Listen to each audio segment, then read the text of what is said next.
Hello guys, এটা হলো Luis হ্যামিল্টনের F1 কার থেকে ইন্সপায়ার্ড AMG G63, যেটা নর্মাল কোনো জি ওয়াগন না।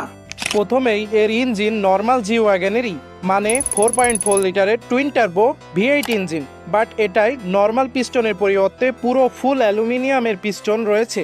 কাস্টম মেড টার্বোজ এবং কাস্টম মেড শক্তিশালী কানেক্টেড রডস রয়েছে। একই সাথে কিছু সফটওয়্যার আপডেটও করা হয়েছে।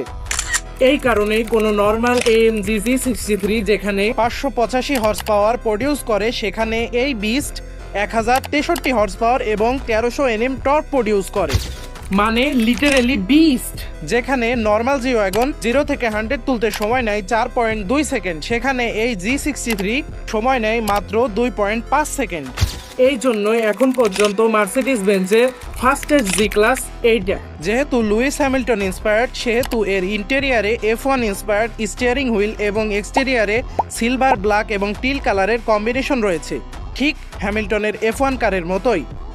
এটাই কাস্টম মেড কার্বন ফাইবারের কিট রয়েছে। ইনফ্যাক্টের 23 ইঞ্চির অ্যালয়েজও কার্বন ফাইবারের।